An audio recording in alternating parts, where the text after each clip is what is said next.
Champ select. All right, Supermassive though can be so deadly here. Goodbye, Caitlyn. It might actually be the most dangerous way to start off these tournaments where you haven't seen the opponent if they get to be on red side, because you don't know what they've been playing and they can get the most out of that counter pick. Already banning away the Camille. No surprise, probably is just making sure that Armut has his tanks and that they're not going to get bullied. Well, respect being given across the board. That Caitlyn, as I mentioned, is banned away from Zeitnot. Lilia going to be taken away. Not super surprising in general, to be honest. Such a strong champion, but Kakao, of course, always happy to pilot that one. Zoe going to get banned away from Balulu, barred away from Redbird, Camille away from Tay. Urgot banned from Tay? Probably not. It's Volibear instead.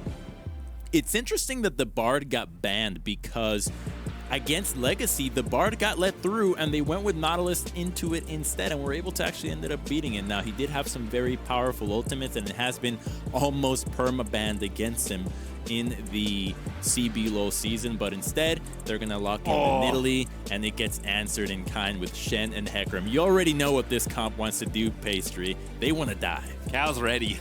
He's first game at Worlds for 2020 on the Hecarim. Played an absolute cracker of a Hecarim game in game 2 of their finals. Did quite a lot of ganking actually towards the top side, so maybe Armut's going to get a bit more attention than he otherwise would playing these tanks, but clearly knowing their style here, as you mentioned. But Chromes' reaction was for the almost insta-lock of Renekton and Sylas. Yeah, they were so prepared. So already the Renekton Nidalee combo being very strong. We've seen what it can do in many iterations of AP junglers. But against the Shen can do fairly well into the Renekton. The Spirit's Refuge can stop the stun, so it actually can be outplayed by the Shen. So there is a good chance that this emphasis of top lane from ITZ doesn't actually pay off. And with the Shen, with the Hecarim and the Senna, the diving power that you have is really insane. We just don't know what INTZ is going to pick, if they actually are going to have targets that want to be dove or that are easy to dive, because locking in this Sylas into the mid lane already guarantees that you have the matchups that you want, as you can now ban away the mid laners and give yourself another Shen ultimate. Yeah, Senna also picked here for Zeitnot. Kind of interesting to see where he goes next as far as ADs go with Caitlyn banned. But you know what? He's like, Caitlyn's banned. Let me take another AD that can get to that range and even more. So clearly lacking his long-range ADs. Very proficient as far as positioning and just laning and playing League of Legends, honestly, is Zeitnot. Very good player. Ezreal, Ashler going to be banned away, so Macau eating some bans, and Balulu on the other side is going to lose both his Azir, which showed up a lot in their finals, but Vel'Koz, another champion, he's also capable of piloting, which is something that is pretty rare among mid laners at this tournament. It is. You can tell the GBM spice trickling down to Supermassive. And goodness, that's a Lulu. Okay, so yeah, that's just going to enhance the Hecarim even more. Everybody trying to dive there, and so Hecarim normally does really well into the Ashe, which is why it's a little surprising to see the Ashe ban, but it's going to now force a Jhin pick out of INTZ. We've seen teams try to go for things like a Tristana if they're worried that there's going to be too much threat into the backline, but with the Lulu being locked in, I think they can just try to outplay the dive happening, because it's only going to be the Hecarim, and now you can round out your support. So you essentially get to counterpick the bottom lane out of Supermassive and just hope that Envy, who has been one of INTZ's best players, can hold his own into whatever Balulu wants to do. And Balulu, though, is the one getting counterpick as a result of how this draft is shaking out, so perhaps Supermassive were considering the Sylas flex? No, I doubt it with Renekton picked. Just wanted to wait instead. Is that Lulu mid for reals? No. No. Surely. Okay. What? No. You give a second, Crumbs. Okay, all right, it's Lulu mid. Don't worry about it.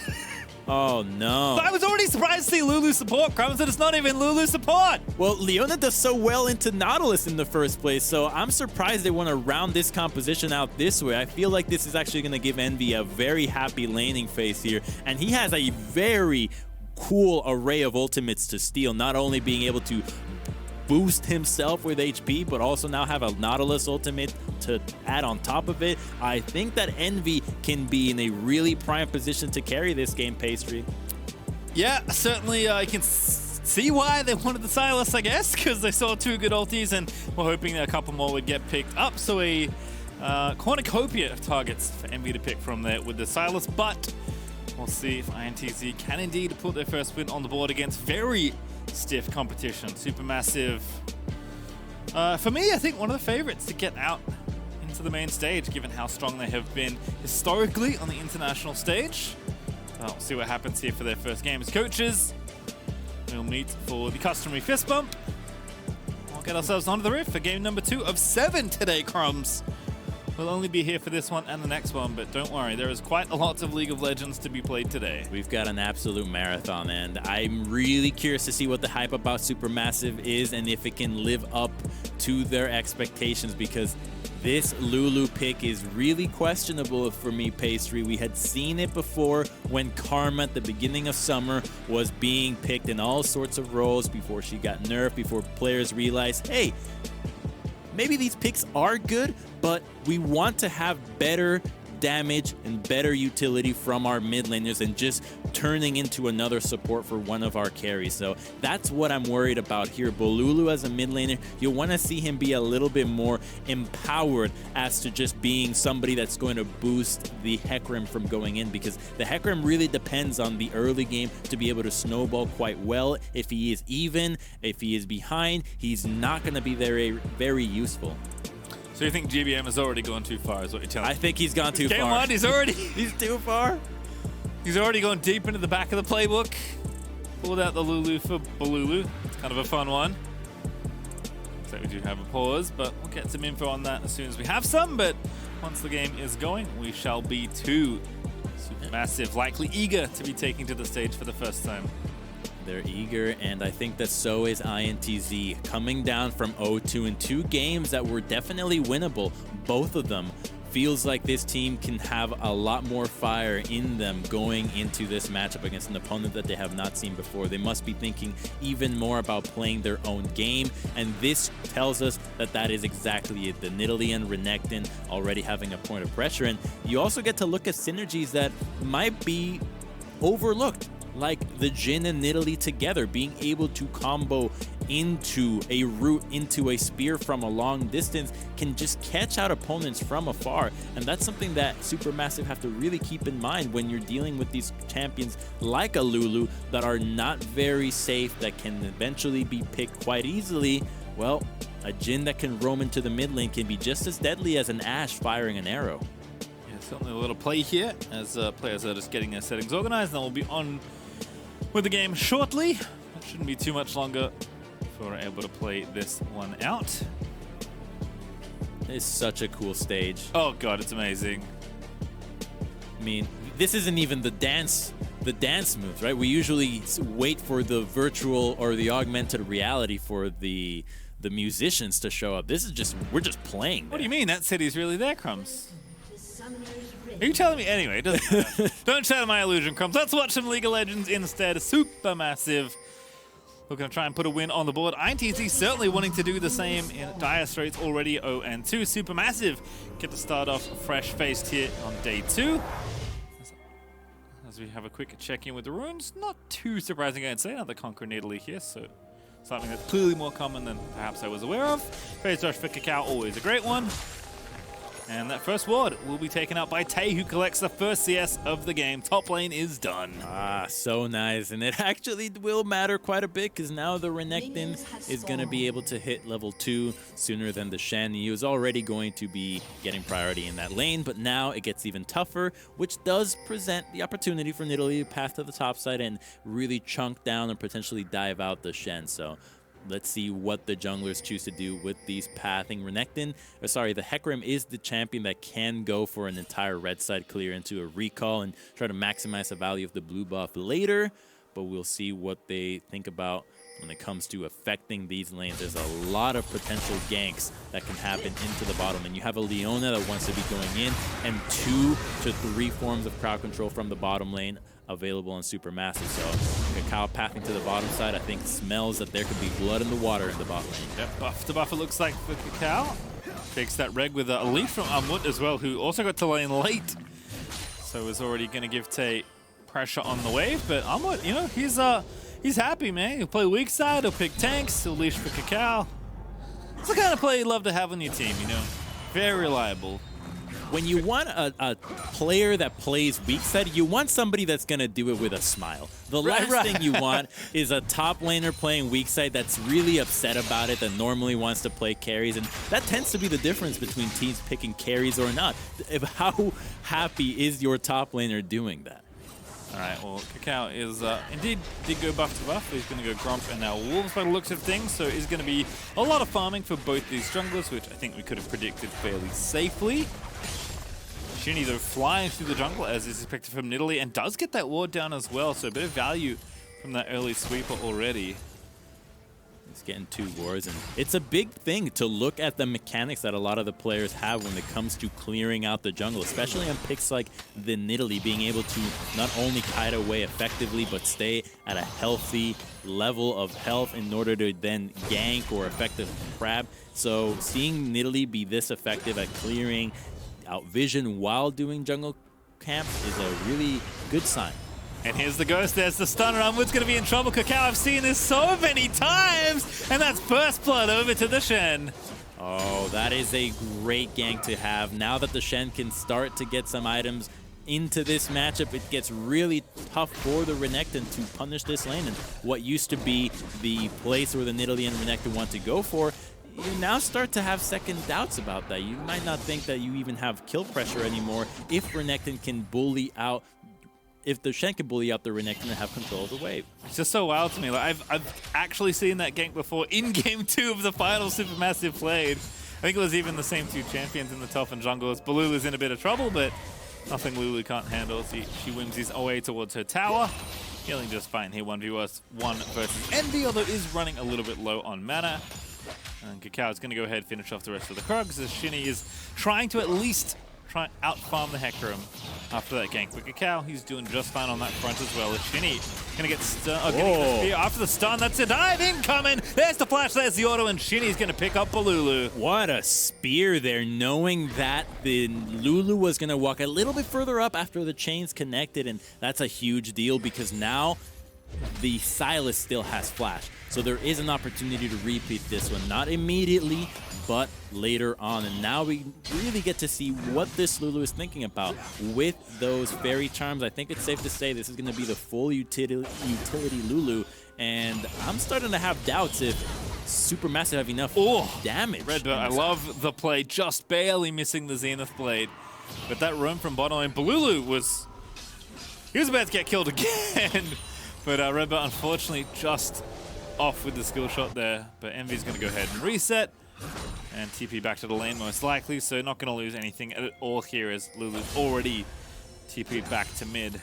The play doesn't work, but the idea is still right. I want to see ITZ continue to punish the flashless Lulu. She is so vulnerable here. It's something that the better teams on day 1 were doing, which was just knowing who doesn't have flash and ganking repeatedly. Because the thing is, you don't actually know how many times these players can die having no flashes. You haven't played against each other, so you don't know that, hey, after 1 kill, they're going to be playing safe. You don't know if that limit is 3 kills, it's 5 kills, so you want to try to maximize how much bang for your buck you're getting out of these burn summoners.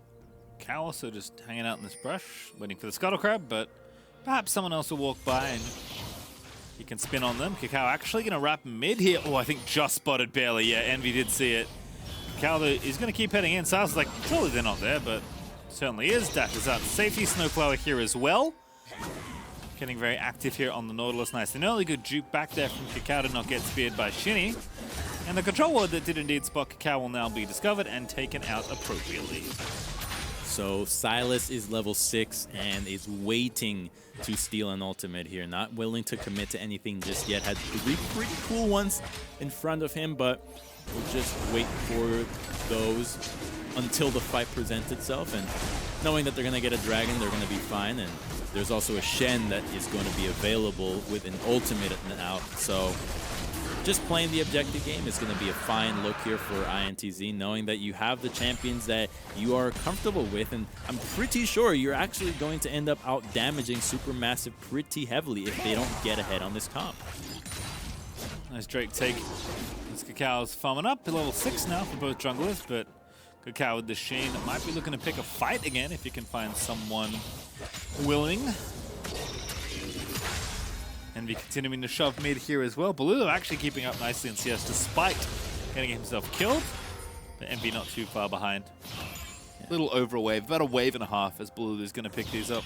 Yeah, the danger with the Lulu is what happens in the team fighting phase. How do you look at that stage? Are you able to skirmish? Are you able to assist your team when it comes to vision by yourself? Because usually this is not a champion that is a threat by any right, just when she's walking around on her own, whereas someone like Envy can just walk into the jungle and be a huge menace, can get solo kills, can pressure so much. Lulu needs to have her hand held the whole time by Hecarim, so it's going to be a matter of playing that 2v2 quite well out of Supermassive, using the Shen ultimate to outnumber, and Shen is just now happy in this lane. He's not going to get dove anytime soon, so the options that ITZ have going on for them revolve around mid to bottom, which plays into the hands of hopefully seeing the Hecarim and Lulu together. Yeah, with that Shen as well, like you mentioned, as Kakao, he actually took that second blue, so this game is a very Kakao-centric draft, actually, now that I think about it. He's kind of got 1.5 supports, I guess, Snowflower, sorry, 2.5 supports with the Lulu and the Senna able to help out, and the Shen riding in on top of the Hecarim, making sure the Shen can get to the backlines and the Hecarim stays safe as he charges forward. Going to be Trinity Force, nice and quick here for Kakao. This is the Hecarim thing. We'll see how much more aggressive he wants to get with his build.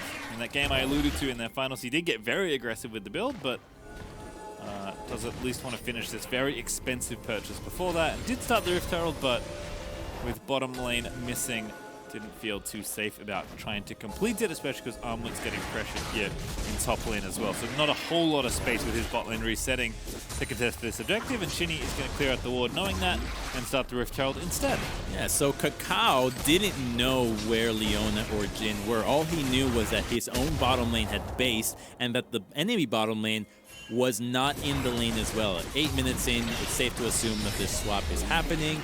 And Hecarim is going in for a fight with Shen ultimate. Will get stunned though, but Shinny is going to eat quite a bit of damage. He's going to flash over the wall, but there's a Senna ulti over the top, and Armwood's going to ride in and take down the jungler. Now Kakao looking to chase down Redbird as the next softened up target, and that's going to be an easy kill there as the double kill goes over to the Shen. Renekton just gets killed surgically by the Doctor in the top lane, and Kakao finishes off a third as Supermassive really punish ITZ for that Rift Herald. It looked like ITZ thought they were going to get the Rift Herald for free and got to completely disengage. They did not expect that Hecarim was going to come in from the top side of the map, and they lose so much for that one because now they get to use that Rift Herald, but where? Where are they going to find value for that when the re-engage happens from Envy? Model Assault here, but there's Riptide away from Snowflower, and Balulu's here just... No, he was just hanging around. Thought he'd TP'd in, but was mistaken. Kakao just going to run out of there. Supermassive going to disengage from ITZ's attempted pick. So just a very well played combo. And already, Crumbs, we can see how deadly the Hecarim Shen is. Kakao waited so long for this play. So they see the Hecarim there, but what happened in the bot side here? Because this is what really caught them off guard. The fact that this engage was so sick too. Really curious about how that one ended up working out there, because I felt like the Hecarim did not end up going through, but Shen followed through all the way. Regardless, there is a giant horse on your screen, and he is very scary. Yep, Lulu ulti there from Balulu. Things just so tricky. And that Trinity Force will be done awfully quick. Keep an eye out on Kakao on the minimap and just wait till he hits B. Because imagine if he's hitting it, Trinity Force is done. And that is real bad news for ITZ as Supermassive up almost 2,000 gold. Hey, he's hitting recall. I reckon he's got Trinity Force completed, Crumbs. I think he certainly does. And now they're thinking about diving there. Oh, the E missed, but it doesn't matter. They can still go for him. Tried to read the juke. Here's the TP though. Armwood with the taunt though. He's trying to live. He's in a literal 1v5 and he gets a kill. He's going to get another kill. He's an absolute madman with the Titanic Hydra. He's going to make it look all so easy as Balulu sweeps in at the last second and didn't even need to ulti. to keep the Shen alive. Oh, it's disaster, Pastry. They thought they had an opportunity since they saw multiple members in the bottom. You knew you could outplay him, but he's so strong right now. And with the initial CC being missed, and it felt like people weren't really too sure that the dive was happening, you could see that they were second-guessing themselves, as not everybody was as close to the Shen as you would have liked them to be to follow up on the CC right away. And it's just going to go from bad to worse. Losing to the top lane Shen, who now has a 500 gold spree, a dragon for free. Let's take a look at how this play unfolded once again. So Leona goes in, but look, Renekton's not even here yet, right? 5 people. That's 5 champions! Like, what do we do? Do we go in? Do we not? The taunt gets to Leona. He's so tanky there, and still has the flash available. With the Lulu showing up, you best believe you're running out of there, because she still has ultimate. Lulu just TP'd in and hit E. That was the easiest assist of his life, as he does indeed have the Athenes and Holy Grail. So it is full util right now for Balulu, as super massive. Such a ridiculous lead already. I was excited to talk about Kakal's Hacker Room getting going again, but Amut is the big man on campus here in top lane with the Titanic Hydra Shen.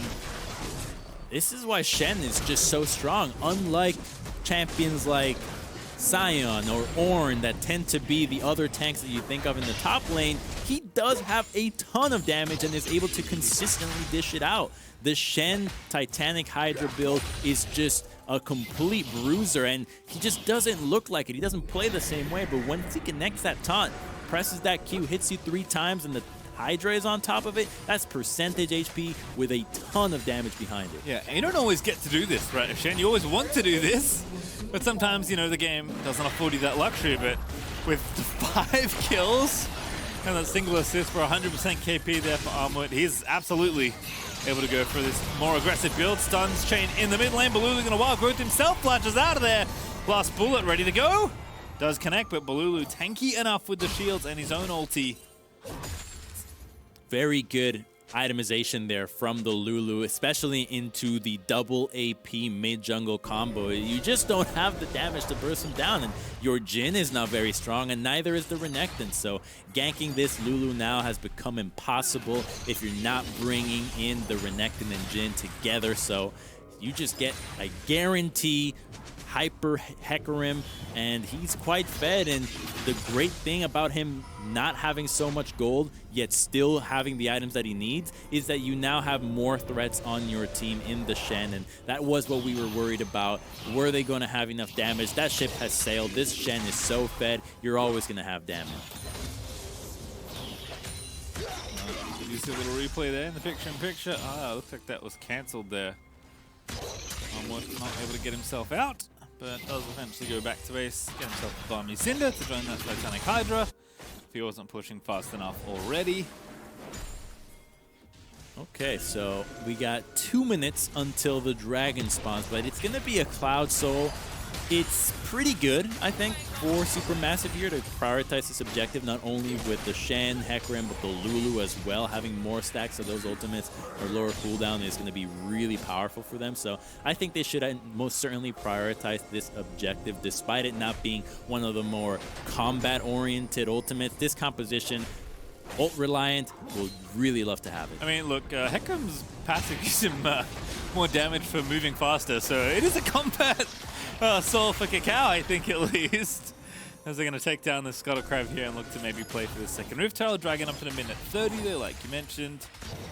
Perhaps Supermassive want to walk down there instead, but I think they've got time to do both.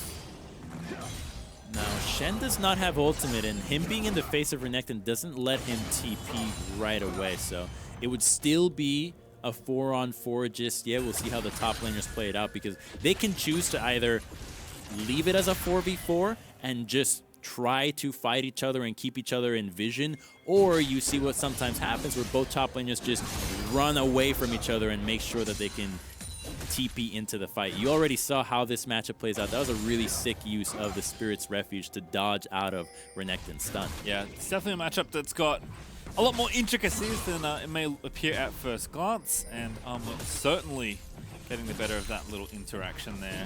He's going to go back once more. There's the Ruby Crystal, not quite flying up to his next items just yet. But it looks like Dragon is going to be the player. Is Kakao looking to flank Envy in the mid lane. He's still alive though, so Kakao has not started the dive. But there's an Nautilus ulti, Kakao poking around, but sees two, decides maybe the dive isn't worth it. Zeitnot able to poke down the tower. That's mid prior for Supermassive as they are looking to take this next dragon. Macaldo actually grabbing first tower, interestingly. All alone there in the top lane, but that means they're absolutely not contesting for this dragon. Yeah, that was surprising to see that, and seeing that the Jhin was top was the cue that gave Supermassive the idea to go for the dive, because you assume, well, Leona could probably also be in the top side. Is there an option to go for this dive? But they thought otherwise because it was 15 seconds until the dragon came up. If you miss that one, you also lose the dragon when you already have secured vision with both mid and bot lane shoving. Best to play it safe and look for a fight that you know goes right and you won't lose out on the objective that you're coveting. Just the second Drake, Supermassive, third overall, so not too bad to give away. Teams also don't always want to fight for the Cloud Soul. Is considered to be one of the weaker ones, although like I said, I think certainly very good, at least on the Hecarim. And no one's going to turn away a Dragon Soul. Always good to have one, because there is indeed only one per game. Bottom outer tower looking a little bit unhealthy on the ITZ side, but Balulu not going to press his luck, as Tay is going to go ahead and catch this wave. And Supermassive not pushing too quickly here, Crumbs. Rift Tower going to be started here by Shinny. We'll see if ITZ can nab this one.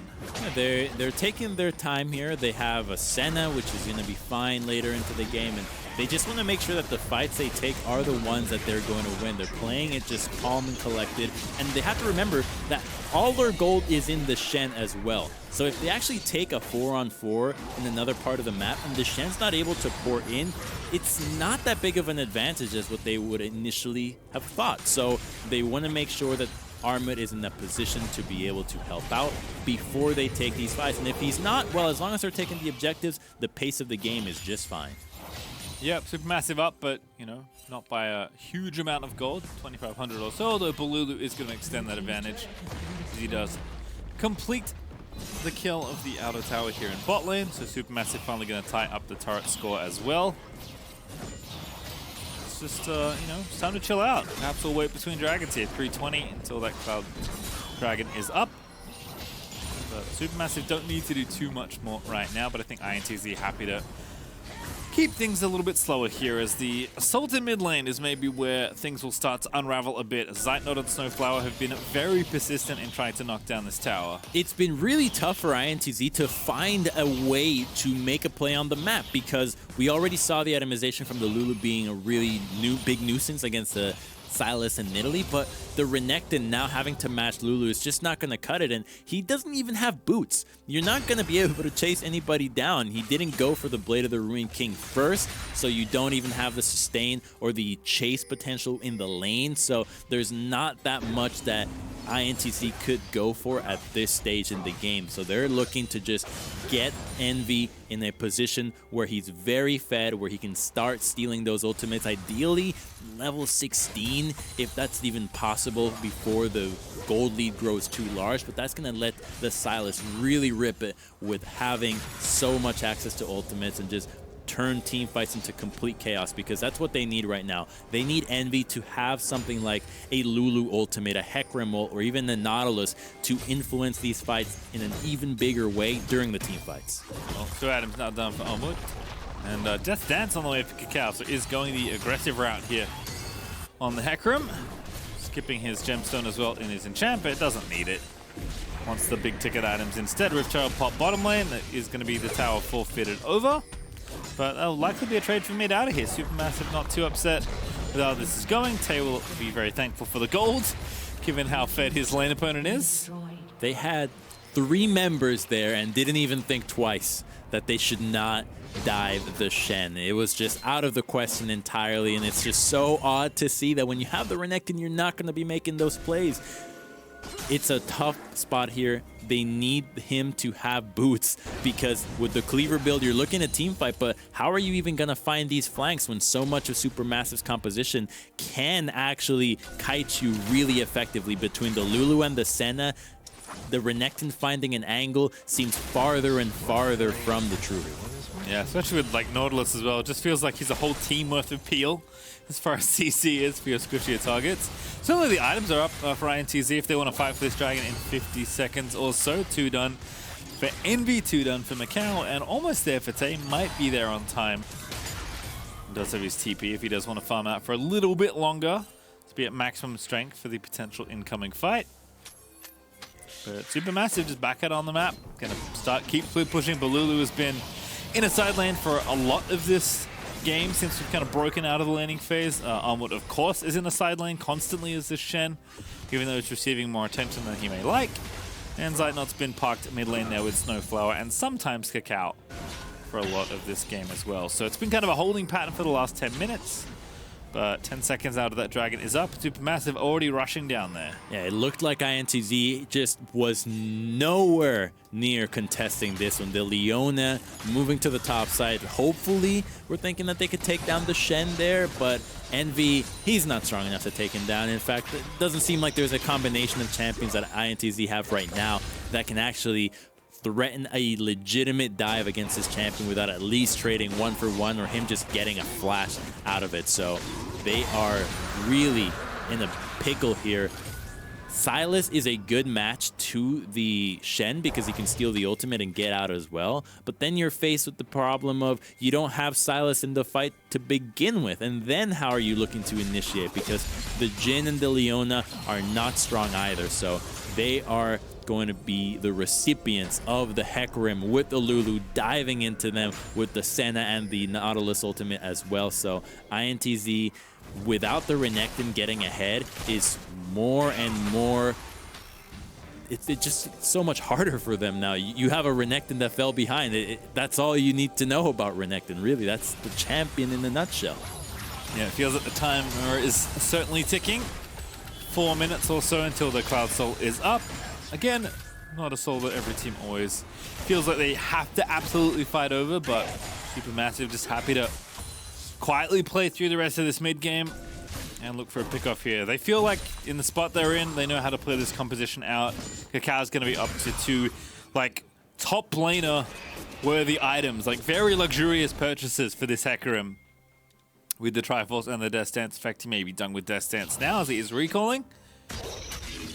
He even got the Skirmisher Saber there to make his fighting a little bit stronger. Normally you see the Talisman just stay without being upgraded, but here it's going to allow him to win more 1v1s than not, potentially looking at flanking a Renekton or even a Sylas. That item will definitely make a big difference, but it's not like he's thinking about taking these fair fights. There's so many globals to help out the composition that is crafted around him. Yeah, kind of have to start looking at XP as well here. Armwood going to be the first to level 16 by the looks of things. Cacao also level 14 from the jungle is 2 levels ahead of Shinny, and now Envy's getting chased down and wants nothing to do with his Hecarim that just stole the enemy blue buff and is going to steal the Grump as well. Everywhere Hecarim goes, INTZ have to avoid him, but they're going to go onto Envy. He's in trouble. Yeah, that ult's not going to do enough, although maybe he's going to deny the dive for a little bit longer here. GOP pop for Balulu, and Envy just about to get scooped up. There's a good stun load laid in onto Cacao. The Wild Growth gets popped.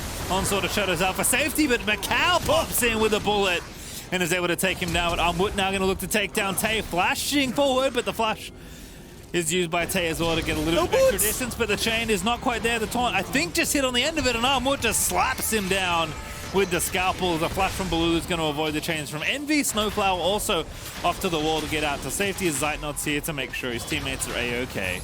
Oh, they're thinking about re-engaging, but they're going to be fine there. In the bot lane, yes, the Renekton did stop the Shen, but he's already so darn fed, and if you don't have boots, you just can't get away from him. It was a heroic attempt there. They got the kill onto the Hecarim, but still, it's just a 1-for-1 for INTZ. All right, well, kind of the first major scrap we've had in a while, and kind of even across the board here as Supermassive continue to slowly grow their gold lead, but they're not exploding this game out of control.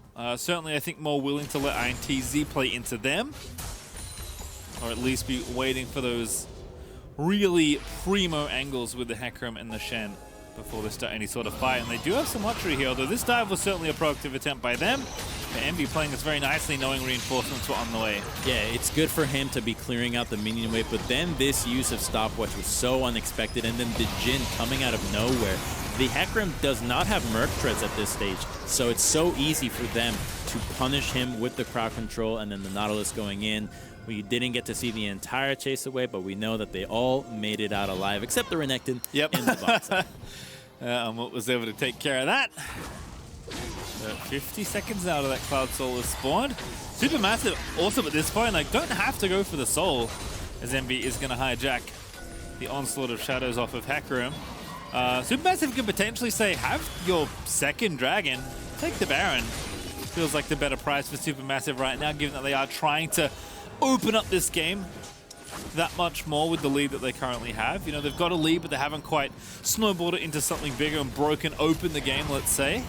But Supermassive are determined to get some vision here in the river, but they are going to have to dip back mid and get some priority as Envy is starting to get slapped by this Senna. Not even 3 items on Zeitnot, already doing pretty significant damage just with that poke. Both teams don't have a very good Baron comp, so while they could pivot away to it, they definitely need to kill a few members of the opposition if they want to go for that objective. Shen's already grouped here, not willing to risk his Shen ultimate being cancelled. He has most of the gold. He needs to be involved. The dragon is already up, but the engage is finding Lulu. Kakao also on the flank with the fight. It's going to stop Lulu, going to be the target. Here comes Kakao riding in. A great Senna ulti there for Zeitnot is going to make sure Tay falls and his teammates stay alive as Balulu is going to take down Redbird. Fighting front to back against this comp is so deadly. The Lulu was able to make it out alive, and not a lot of damage on the side of ITZ. Was able to jump in there. Their CC was still held as a threat. If they committed, Hecarim could have always re-engaged and destroyed their backline. So they play it out calm and collected. They get a soul, and now they can start thinking about going for the Baron and easily turn these fights if they will still have the Hecarim ultimate. Yeah, it just feels like a slow and steady grind here for Supermassive, but they keep getting further ahead as we watch this one again. So they try to go in onto the Lulu, but the CC is immediate. They don't even get the stun onto her, and there wasn't going to be anybody that could follow through. If you think you can burst through Lulu, think again. There's a Shen ultimate, and then Senna heals to go through it. So she is certainly much harder to kill than you would think. And then no one can walk through the Shen, right? His wild growth is just keeping everybody out of the fight. And Kakao, even though his flank was late, actually kind of wasn't needed at the end of the day. ITZ did the initiation for him. And Supermassive just cleaned up the soul. And the 2 kills there as well. Zeitnot must have so many souls now. He's got Runan's Hurricane. I'm going to go out on a limb and say that's the first time I've ever seen that on Senna. Yeah. Me personally. Oh, Kakao's going to interrupt me because he's trying to kill Shinny. Chasing down Macau now instead as Hecarim just will not be stopped. Envy with a decent counter ulti that he stole from the Hecarim, but Amut is godlike and well-deserved as Kakao's going to run back in onto Redbird. The bullets there from the Jhin, not enough to take down Zeitnot, and Balulu's going to scoop up the second kill. Oh, this game has gotten so out of control. Pacey, Supermassive doesn't even care about objectives anymore. They can just fight non-stop, and there's not much that ITZ can do. They try to re-engage there. It was cute to steal the Hecarim ultimate and go in, but Kakao actually kited out quite well and blocked the chains from the Lulu to make sure that he could keep his support alive, who's doing a fine job in being a utility for this team that already has all their carries and more. And now it's time for Baron. Supermassive get their picks, and oh goodness, that's a snipe. Oh, with the jungler dead, it's just not even fair now. No, it's not, and I really wonder if that was a misclick to the RFC, because normally RFC is really, really good on Senna. Yes, it is.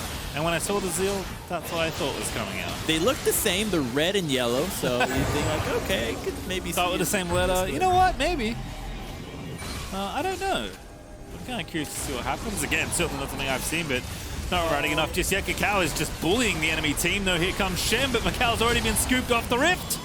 And now the rest will follow here as Redbird once again will be left at the mercy of the Hecarim as Shen gets kill number 9. Amut has been unstoppable right now on this Shen. A Supermassive going to knock down mid lane and maybe more. They don't have to base. They can just end the game here. Going to be a pretty impressive Baron power play at the end of it all.